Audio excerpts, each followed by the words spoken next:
खंजरपुर नाम के एक गांव में राजन नाम के एक सज्जन व्यक्ति अपनी बेटी राधिका के साथ रहा करते थे। राधिका की माँ का देहांत बहुत पहले ही हो चुका था। राजन भी बहुत बीमार रहने लगे थे। बीते कुछ महीनों में राजन जी की सारी जमा पूंजी घर के खर्च में खत्म हो गई थी। अब घर में कुछ भी न बचा था। राजन जी अपनी बेटी राधिका से बोलते हैं, बेटा, अब मेरी सारी जमा पूंजी भी खत्म हो गई है और शरीर लगभग थक चुका है। मैं अब कमाने की स्थिति में नहीं हूँ। अब तुम्हें ही कुछ करना होगा मेरी प्यारी बिटिया। राधिका ने अपने पापा को आश्वासन दिया, मैं अब बाहर जाकर कमाऊंगी। आपका इलाज और इस घर का खर्च सब कुछ मैं करूंगी पापा, आप मुझ पर विश्वास कीजिए। राजन जी को बहुत गर्व महसूस हो रहा था अपनी प्यारी बेटी राधिका के साहस पर। उन्होंने हामी भर दी। अगली सुबह राधिका घर से निकलती है। रास्ते में बहुत बड़ा और घना जंगल था। वे आगे बढ़ती जा रही थी। लगभग अब वो जंगल के बीच आकर पहुंची तो उसने देखा बेकरी वाले की भट्टी में कुछ बर्गर पक रहे थे और उनका मालिक भी वहां मौजूद नहीं था।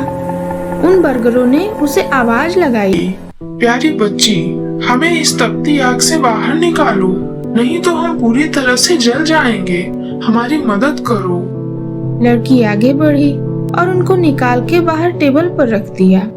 बर्गर ने कहा, हमारे मालिक और हम तुम्हारा बहुत शुक्रगुजार हैं। आज तुमने हमें बचाया है। जब भी जरूरत हो हमें याद करना। लड़की उनसे विदा लेकर आगे निकल जाती है।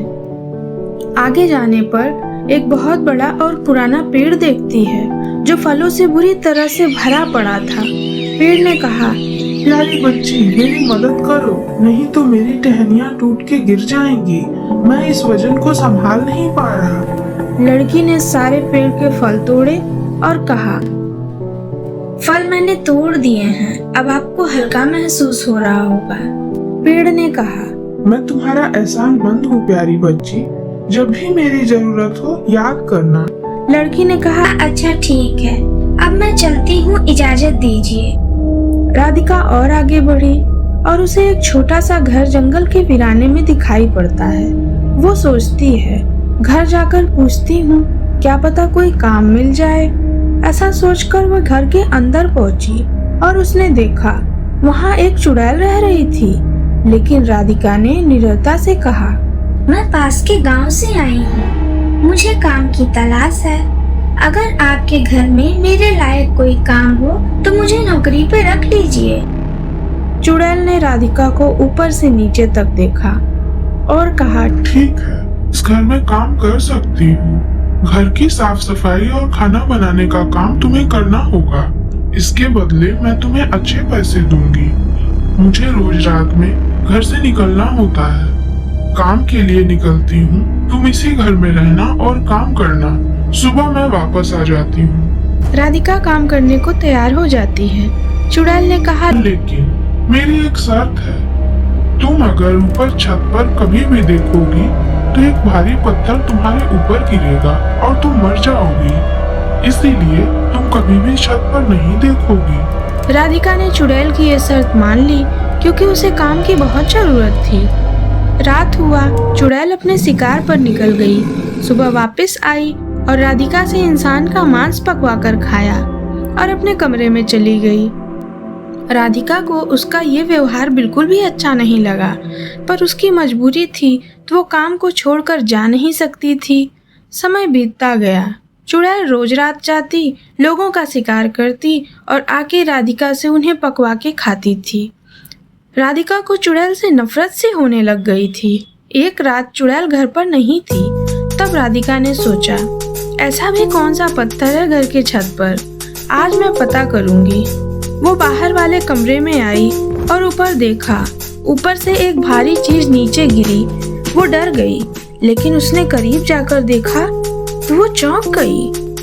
गहनों से भरी और सिक्कों से भरी एक संदूक जमीन पर गिरी हुई थी। राधिका की आंखें आश्चर्य से फैल गईं। राधिका ने सोचा, इतने सारे पैसों से मेरी सारी समस्या खत्म हो जाएगी।